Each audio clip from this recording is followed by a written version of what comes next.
Hi, Ian Roberts and Mastering Composition. Now I know you've all had the experience of painting something in and thinking, that looks pretty good, I like that, but I just need to fix this here and touch that up. And then you stand back and you realize, oh God, I've diminished it. It doesn't look as good. It's not as lively or as exciting. You somehow didn't trust that you'd got it. And we've all done it. In fact, I'm going to show you where I did it last week in the painting we did last week. You remember I showed you, we worked from this drawing, or I worked from this drawing. And then here's a photograph when I was about 80% done. And we're still looking at the ground, the color that I painted the canvas before I began, all the way through here, right? That's what all of this is. Yet you look at it, and because of the strength of these two, reflected here, they sort of fill in. And because the ground is working as basically the ground color, the color of the earth, it's like so little paint, to my mind, is completing that area there. And there's the finished painting. And, it's different. It's maybe a little less daring, but that's the whole thing. When is it finished? You may remember that section because it's in fact the place I scraped everything off and because I'd so overworked it and did it again. So I wanted to do the whole painting again, just simpler, simple shapes, and get the whole thing from my mind, right? Now I have no images. Remember we had this whole idea of images and idea, the image being like the real world or a photograph or a drawing. And then we paint from an idea of that. Well, this time it's all idea because I'm doing it from my head.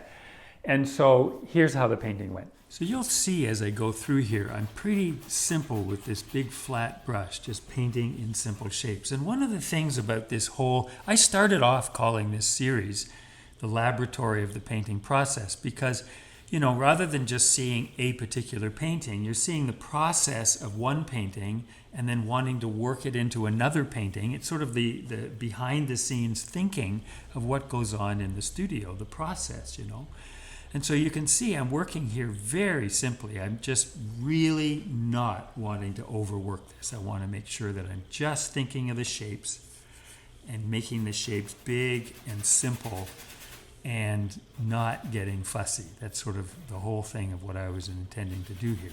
We'll see how it turns out. We'll compare it one to the other. Which is the better painting? Or, that's obviously a pretty personal idea. What's a better painting? But anyway. But you can still see, I'm still wanting to get all the basic and important shapes in, but the edges and so on are very simple between one shape and the next. Like there's a line of warm sand, there's a line of wet sand. Each thing that I know from the first one, I'm just putting it in the simplest way possible. Each thing, just shape as I go. And you'll see in this part, I'm just really holding back, trying to make, just desperately not wanting to overwork it, just absolutely what it needs in order to be finished.